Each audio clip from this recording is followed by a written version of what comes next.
Hello and welcome to mini episode 147 of Real Life Ghost Stories.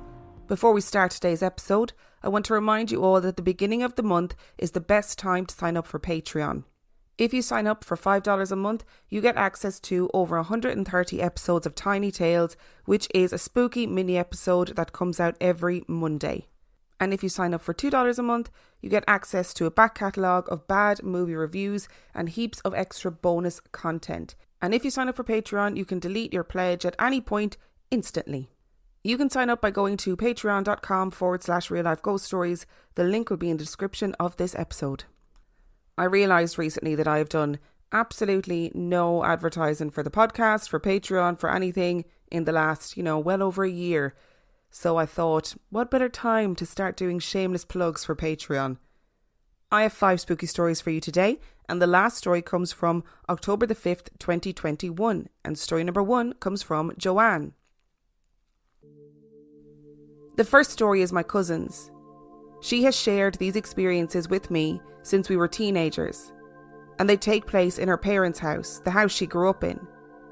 Apparently, before my aunt and uncle bought the home, it was owned by a family who were in a religious cult of some kind, and they had to renovate the place to make it habitable.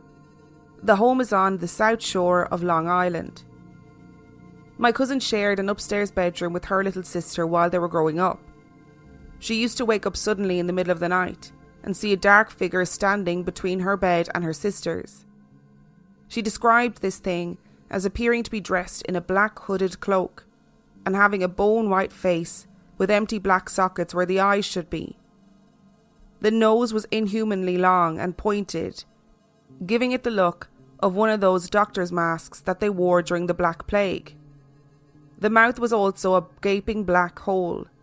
She could see hands sticking out of the sleeves of its cloak, and they were white and skeletal. Her impression of this being was something like the Grim Reaper, minus the scythe. It would just appear, lit up by the nearby window, and stare at her for a few seconds, and then if she looked away and back, it would be gone. Of course, when she was little, she would get up and run screaming to her parents' room. She swears she wasn't just having nightmares, because it was always the same, and she always got up and ran out of the room as soon as she realised what she was looking at. Her sister somehow never woke up to this and never saw the entity. She says she saw the thing about 12 times while growing up in that house, and it never moved or tried to approach her, except for one time when it raised a bony hand and pointed at her. Eventually she left home, went to college, and then wound up living and working in Queens. Her older brother, a police officer, at one point moved back home with their parents for a short while. He confided in her that one night he was alone in the house and staying in an upstairs bedroom when he heard a loud commotion coming from his parents' room downstairs. It sounded like drawers being opened and slammed shut repeatedly and violently. Being a cop, his first thought was that there was an intruder looking to rob the house. He pulled his pistol and headed downstairs to investigate. A sweep of his parents' bedroom, the living room, kitchen and patio turned up nothing. Still nervous and not convinced that he hadn't just interrupted a robbery, he went back upstairs. Seconds later, the banging and slamming sound started up again. Seriously freaked out now, it took him several minutes to venture back downstairs, but once again, no evidence of a human intruder was found. No drawers were open, and nothing was disturbed or out of place. The final event took place earlier this year. My cousin, now in her 30s, had moved back into her parents' house with her husband and 2 children, after living abroad for 10 years. Late one night, her young daughter woke the house up screaming bloody murder. When her father rushed into the room to see what was wrong, the little girl said she had seen a long white shape gliding across her room. She was staying in the same room my cousin had slept in when she was a girl. Shortly after putting their daughter back to bed, telling her it was only a dream, my cousin and her husband heard their son begin to shriek from the downstairs bedroom. Being a 2-year-old, the kid couldn't articulate the source of his fear. He just continued to scream inconsolably for hours, and wouldn't settle down until allowed to sleep with his parents. Neither child had ever had an episode like this before or since. My cousin and her family are still staying in that house, and still sometimes hear weird thumps and bangs around the house at night. No one ever hears the mysterious noises except for at night, and only when they are alone. The second story happened to my brother while he was on active duty in the army and stationed in Schofield Barracks, Hawaii. He was an enlisted military police officer and happened to be on base patrol one night with his partner when their sergeant radioed them and told them they needed to come over to a condemned housing area. Their assignment this night was to drive through base housing and make sure that no shady activities were taking place. Now, unfortunately, even on military bases, one has to deal with drug addicts roaming around, and sometimes they tended to squat in old abandoned housing areas. This particular neighbourhood was full of condemned houses, with no electricity, due to be torn down soon. The sergeant said that someone had called to report seeing people in one of the houses, and that they would probably need to go in and remove some drug addicts. That's what they were expecting anyway. My brother and his partner went into the house with their patrol sergeant staying outside to cover the perimeter in case anyone tried to sneak out of the building. First, they did a sweep of the ground floor to include the kitchen, dining room, bathroom, living room and a pantry. Nothing to be found. But as they were combing each area with flashlights, they heard muffled footsteps coming from the second story. Aha, my brother thought. There's only one staircase, so they can't get out unless they jump out the window. His partner covered the stairs while he swept the second story, which was a long hallway lined with bedrooms and one bathroom. None of the rooms turned up any sign of a person, but they were sure they had heard footsteps. So this time, they both headed upstairs. They not only searched each room, but opened every closet and the bathroom too. Still nothing. Figuring they'd been hearing things, they both headed downstairs to give the house's ground floor a last once-over before heading outside. Meanwhile, their patrol sergeant was walking around outside and could see their flashlights moving through the house. He could also see all the windows. My brother and his fellow soldier went out to report that they hadn't found anything, and perhaps whoever made the call was mistaken. The sergeant was agitated and informed them that as they were covering the ground floor, he saw two human shadows passing by an upstairs window. They must have missed the intruders, who were probably still in the house. My brother and his battle buddy insisted that they had covered both floors and found no one at all. The sergeant wasn't convinced and sent them both back in to investigate. So the first place they now go is upstairs. They were searching the first bedroom when they heard footsteps pounding down the hallway and a door slammed shut at the far end of the hall. They ran out of the room and shined their flashlights, but they saw no one. They checked every window in every room, thinking there's a draft, but they were all closed up tight. So they continued checking every room and closet until they had the bright idea to open up the attic door that was in one of the bedrooms, the one down the end of the hallway where the door was slammed shut. My brother's partner had to stand on his shoulders to pull open the attic door because it was in the ceiling. He pulled it open, shone his light around, and nothing. For good measure, he pulled out his pepper spray and just crop dusted the attic before dropping back down. Nothing that breathed oxygen could have sucked in all that spray and not made tons of noise. Still nothing. At that moment, they both heard a door slam at the opposite end of the hallway. They ran down and opened the room, but it was empty and so was the closet. Rather than run up and down the hallway all night and not sure what to think, they decided to head back downstairs.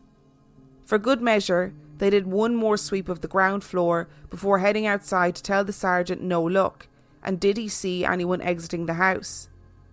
He replied that no, he had been doing laps around the perimeter and no one had left the property. What's more, he demanded to know how they hadn't been able to catch anyone, since as he had watched them walking out the front door to reach him, two shadows had gone running by the second-story windows. My brother called me at 3 o'clock in the morning to tell me all of this right after it happened, voice trembling. So I believe that he's sincere. He had never given any thought to the paranormal before this, but he's been a believer ever since. I don't blame him. I'd probably be a believer after that experience too. And I just had a thought in regards to the first story and all of the noises and banging and clattering and commotion that was coming from downstairs. And then when you went downstairs, there was nothing there. There was nothing, no drawers opened, nothing had been misplaced, whatever. What is making that sound? Is it that it's like poltergeist activity, where like drawers are opening and closing and cupboards are opening and banging shut? Is it like a residual sound? Because I doubt if the whatever entity was making that sound, I doubt they then afterwards were trying to get it all cleaned up before he came down the stairs. If you were stood in the middle of that room when the sounds were actually happening, would there be something visual to go along with it? Like, would things be clattering around, or would these sounds just be coming from nowhere? That's really giving me food for thought with this story, for sure. And story number 2 comes from Sarah. My first story started off when I was around 1 or 2. I don't remember these things happening, but I remember my parents are always telling me about it. We moved into a new house when I was about 1. It was bigger than our older house and had a basement. In the basement was a small heater room that was used for storage and, of course, our heater. My parents would tell me that when we moved in there, I would go into the basement, crack open the door to the heater room and start talking to my friend. I've heard that young kids are able to see spirits but lose this ability as they grow older. Whenever somebody would come down the stairs and ask who I was talking to, I would always reply, "I'm talking to my friend and he doesn't want you down here." This always freaked my family out. We would have a few smaller things happen, such as hearing footsteps and things being moved. My dad would say that he would see a little girl in the house, so it made me believe there was more than one spirit there. My grandmother, who was very religious, would always get sick whenever she came up to visit from Florida. It was almost every time, and we figured it was from the change of atmosphere and temperature since she was coming from a warm state.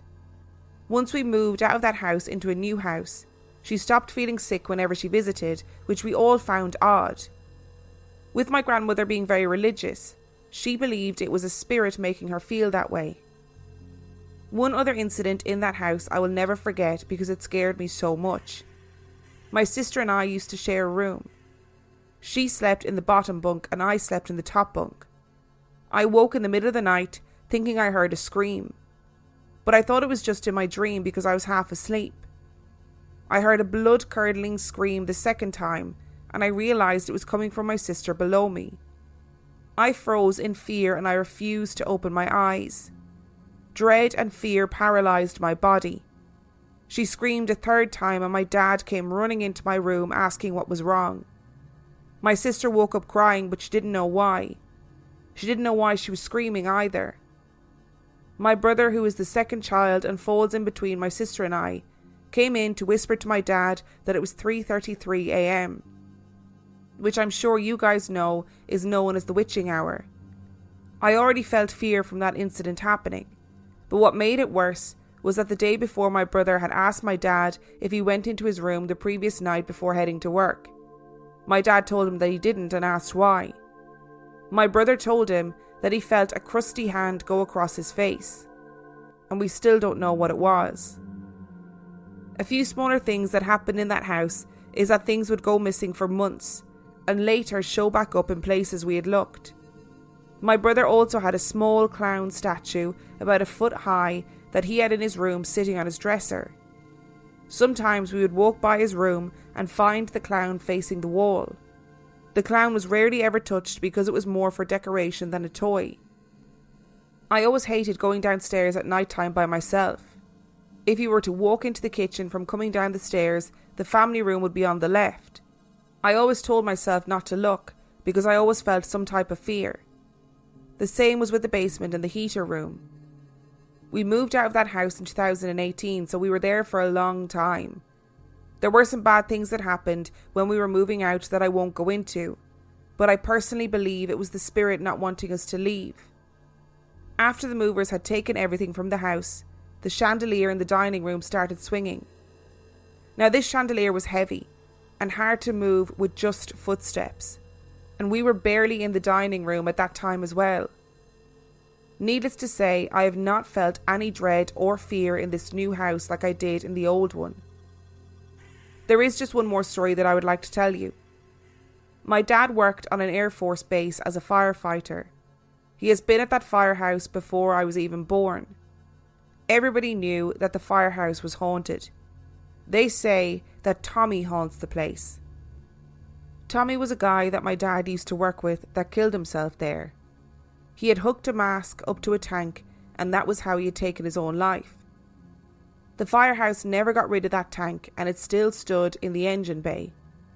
As a kid, I hated going into the engine bay by myself. There was also an upstairs that had the lockers with the fire gear. Even if someone was with me, I absolutely hated going up there. It was probably the place I was most scared of as a kid. There was always so much activity going on, such as chairs moving around at night, doors opening and closing, and the phone ringing that was not even hooked up. One day, my mom and I went to have dinner with my dad.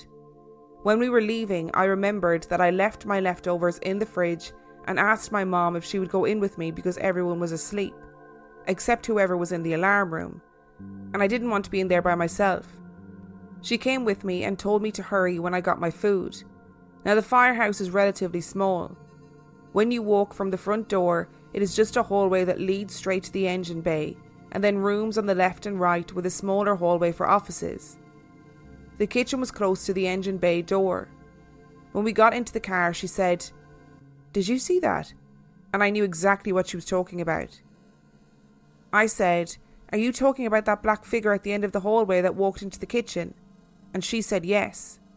We both saw this figure go into the wall that would have been the kitchen. When we went into the kitchen, there was nobody there. I mean, we've got a creepy basement. We've got a kid having an imaginary friend in the creepy basement. What more do you want from a real life ghost story? Oh, sorry, yes, I know, a crusty hand. A phantom crusty hand that strokes your face in the middle of the night. That is the most horrific thing I've heard in a very long time, for sure. Today's episode is brought to you by HelloFresh. One woman. I mean, what could possibly go wrong? And her quest to find America's #1 meal kit. You just don't get it, do you? With the cost of groceries going up and up, now is the perfect time to get started with HelloFresh. HelloFresh is cheaper than grocery shopping, and it's 25% less expensive than takeout. And defeating an enemy that makes her face who she really is. We're not so different, you and I. And you just need to embrace it. HelloFresh knows you're busy. That's why they take care of the meal planning and the prepping, freeing up extra time in your schedule. With pre-proportioned ingredients, foolproof recipes, and convenient doorstep delivery, HelloFresh makes it easy to get dinner on the table. Okay, I know this is a movie trailer, but like, why would that be a part of your evil monologue? It doesn't make any sense. Hi, that's me. I bet you're wondering how I got here. Well, here's the thing. I've been using HelloFresh for ages and wanted to make the ads worthwhile, you know. But yeah, this is my personal endorsement. It's pretty good. I've been using it for 89 boxes. That's a pretty long time. So, yep. Coming soon to a doorstep near you. Guys, I think you need to come and look at this. It says, go to hellofresh.com/reallifeghoststories60 and use code reallifeghoststories60 for 60% off plus free shipping. What was that? hellofresh.com/reallifeghoststories60 and use code reallifeghoststories60 for 60% off plus free shipping. And story number 3 comes from Christy. I had a hedgehog for 3.5 years named Lady Nutmeg Von Prickles. As far as the vet was concerned, she was just named Nutmeg because I didn't want her to think I'd completely lost my mind. I adored this tiny critter who loved to snuggle with me and was heartbroken when she got sick. My husband and I had her put to sleep this past April. Our vet was wonderful. It was very peaceful, and I told her that I loved her. She was welcome to visit me any time and to send me ladybugs if she wanted to say hello. I took the day after off work to drive to Shenandoah and clear my head a bit. And when my friend picked up the park pass she had lent me, she said, "Oh, you've got a ladybug on you." It was the smallest one I'd ever seen, and right where she used to snuggle. A bit after that, my husband and I decided to get on a wait list for another hedgie. I missed having a critter. People gave us so much hedgie stuff, and I'm a side hustle baker, so I didn't want to have an animal that would roam free around the apartment and get its hair in my cookies, though I would love to have a cat. We had to drive around 2 hours to pick up baby Ziggy, one name only this time, and on the way I noticed a bug hanging onto the car window. I'd had the window cracked and the bug came inside, and I saw that it was a ladybug. Of course it was. Nutmeg came with us to welcome her baby brother. A couple of months after that, I saw another ladybug on the car windshield and said, "Oh, hi Nutmeg," and didn't think much of it. But when I got home, I saw that Ziggy had somehow managed to poke his eye out. I think it was on the water bottle, but I'm not actually sure. We had to go to 3 different vets. Not many vets do exotics around here, and COVID protocols meant our regular one wasn't available. He got emergency surgery, and now he's One-Eyed Ziggy the Pirate. I think Nutmeg was still looking after her brother and letting me know that something was wrong. Still such a good girl. Since then, I've seen another ladybug in my office, which is on the 4th floor of my apartment building. Not sure how she got in here, but I'm always glad to see her.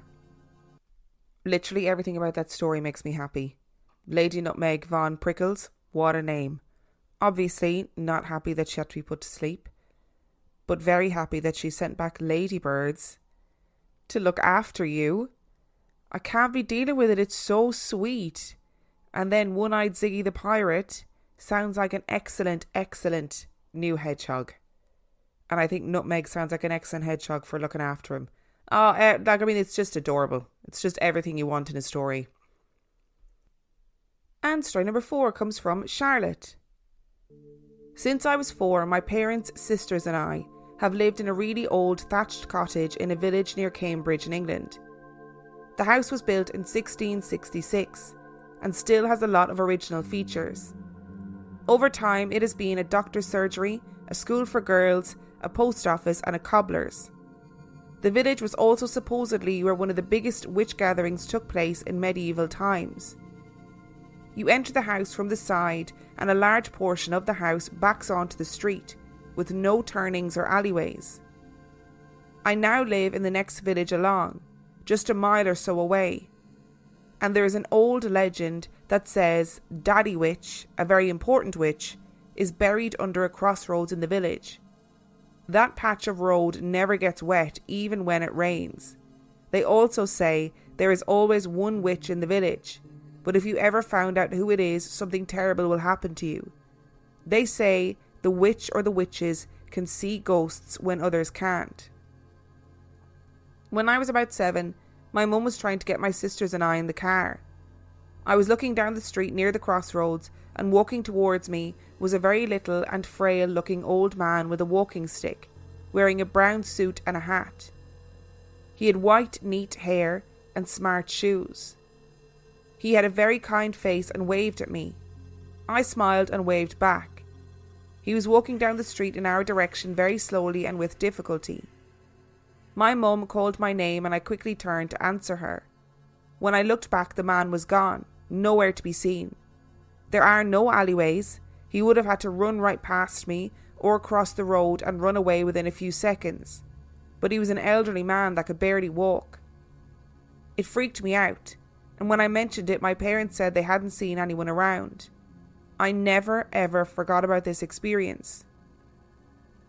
Years later, we were going through some stuff we found in the attic and behind a wall panel in my childhood bedroom. It was photos and ledgers from when the house was a cobbler's around the early 1900s. I couldn't remember exactly what the man I'd seen years before looked like, but there was a photo with the documents. It was of a man with a very kind face, not as old as the one I had seen, but I just knew it was the same guy. The next day, about 15 years after I originally saw him, I saw him again. He smiled and waved at me through my mum's dining room window, which corresponded with the spot I previously saw him on the street. I was so freaked out I just ran into the next room. My husband always jokes that maybe I'm the village witch seeing ghosts and don't know it. But seriously, who is the old man? My husband says he's a ghost, my dad says he's a guardian angel, and my mum says I'm insane. I like to tell myself he's an angel. It makes me feel better anyway. I don't want to alarm you, Charlotte, but I agree with your husband. You are clearly the witch of this village. The village witch is you. And now, we all know it, so therefore we are all in grave danger. So thanks very much. And story number 5 comes from Gary. Let me first start off by saying that I'm a blind person but very independent. I'm saying this because you would realise the significance later. I've always had a feeling about places if they felt ominous. I wasn't sure if it was real or just my imagination, and I now know that it was real. Back in 2003, my grandpa, who was living with us at the time, passed away. I took his death very hard. He would always sit and have a cigarette on the patio. One day, about a month after he died, I walked past his bedroom. As I approached the bedroom door, I smelled his cigarette smoke. He never smoked in the house, but I recognised it immediately. Then, as I walked past the door, I could swear I heard him fiddle on his bedside table where he always had a packet with a few things in it. I heard that packet rustle. As I just passed the bedroom door, the smell of the smoke and the noise of the packet just stopped. I turned around and went into the room. There was nothing there, like it had never happened, but I know he was there. Call it a sixth sense, it was definitely not my imagination. It was comforting to me to know that he was there, even though he didn't come directly to me. I still got the message that he was okay. I got a very peaceful feeling from the whole thing. Fast forward 5 years later, we moved into a new house. We have just sold our house and we're looking for a place to rent. We found a place at a very good price. We had a couple of weeks to move in there, so over the 2 weeks or so, my dad and myself would take a few things up at a time. One of these things was a desk with a computer that I didn't use all the time.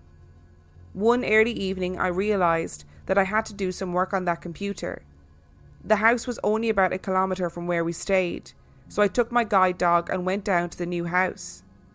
I unlocked the gate and went in and disabled the alarm. The house was obviously very empty, and it echoed with every sound. But that didn't bother me. I started noticing while I was working on the PC that my dog was restless. He would either lie by me or explore a new place by sniffing. But he was acting different, pacing and panting quite a bit.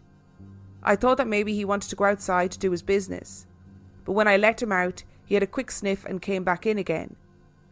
It was about then that I started to feel very uncomfortable. I got the distinct feeling that I wasn't welcome or wanted there. The feelings got stronger and stronger. Eventually I needed to use the bathroom. When I went into the passage, that uneasy feeling really got very bad. I finished up and went back to the PC. The feeling wasn't as bad there, but bad enough. I finished my work in a hurry and couldn't wait for the PC to shut down. By this time, panic was starting to overwhelm me. I grabbed my dog's leash and the keys and hightailed to the front door. It really felt like something was chasing me, forcing me to leave. I had goose pimples all over, and my neck hair had stood on end. I armed the alarm and went out the front door and slammed the gate shut. I stepped off the front doorstep and took 2 steps, and suddenly that ominous feeling was gone, like it was never there. When I turned around and looked at the house, I got the feeling that I should turn away and start walking, but the feeling was far less intense than it had been. I thought to myself that I might be nervous about walking home in the dark and everything that had just happened and my imagination that might play tricks on me. but when I walked away, the relief I felt was wonderful.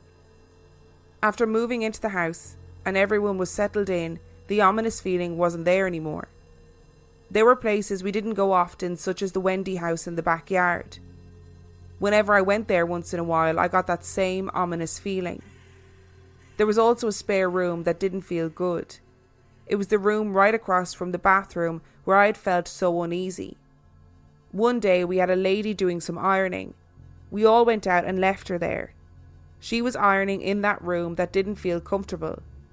Needless to say, I didn't say anything to her about anything that I felt. When I got home, she didn't seem her normal self. I asked her if she was okay. And then she said that when she was alone and ironing, she felt very uncomfortable and unwelcome in that room. Coincidence? I think not. Then one night, my then girlfriend told me that in the corner of the garden there was something there with evil red eyes. I didn't worry about it too much, as she had a very vivid imagination and would sometimes try and play tricks on me. And then I noticed that my dog, who usually loved that particular spot to do his thing in, took a wide berth and did not go near that particular corner. That lasted for about 15 minutes. When I went to that corner, I got that horrible, ominous feeling. It's as if the thing that made us feel unwelcome went wherever it was quiet. Fast forward about 2 months. I was home alone one Friday night. The front door was closed and locked. I suddenly heard my dog growling. He was very placid and growled occasionally, but this type of growl was totally different. He stood in the passage close to the front door, but wouldn't move any closer, which was weird within itself. I touched him and noticed that his heckles were up, and he was fully in an aggressive stance. I got that same ominous feeling again. Then, to my horror, I noticed that the front door was wide open. I was in the room right next to where the front door was, and would have heard it open. That, above everything else, scared the shit out of me, because that wasn't just a feeling. A month later, my gran had passed away that February, so I was taking my dog for a walk around the dam that was close to where we lived. The path took us within about 50 metres of the back of our old house. There was a very little hill and it turned to the right. As I took the turn, I got that feeling that my gran was close by, but it was a warning feeling. I got the feeling that she was pulling me to one side or trying to at least get my attention to turn my head to the left. So naturally I went to the left. That evening I went for another walk with my then girlfriend along the same route. I told her about the experience of that morning. As we rounded the bend, she told me to stop suddenly. Right at the place where I had turned left and turned my head, there was a very sharp twig standing out from a tree that would have gotten me right in my eye if I'd kept going straight. I tried to break that twig off, but it was too hard. I just committed that to memory. If I'd walked into it with the speed that I was going, I probably would have lost my eye. I should just mention here that I'm just not a slow walker. About 10 years later we moved again, and the house we are in now felt so clean and pure and light. Although there was one section at the back which also had a Wendy house that felt ominous, but only late at night.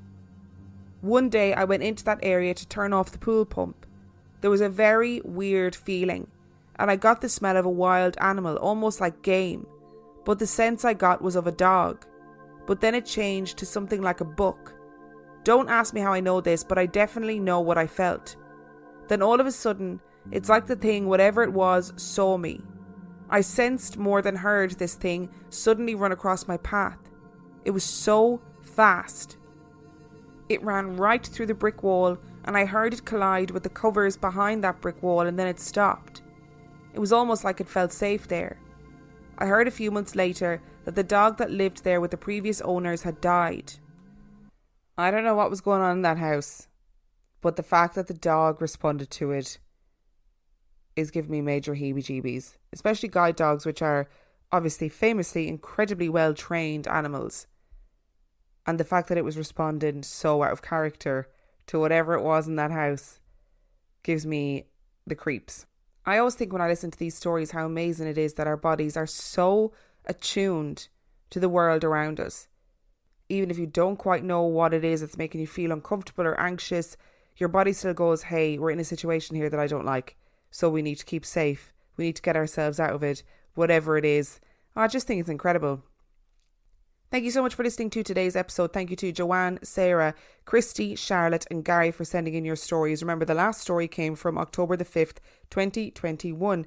And just a reminder that if you're desperate for some more content, you can get loads of extra content by signing up to patreon.com/Real Life Ghost Stories for $5 a month or for $2 a month. If you want to know about Real Life Ghost Stories podcast, you can do so by checking out the website reallifeghoststoriespodcast.com. And on that note, I shall see you next time.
Everyone loves TV Dad. On the next TV Dad, presented by Progressive, TV Dad explains becoming a man.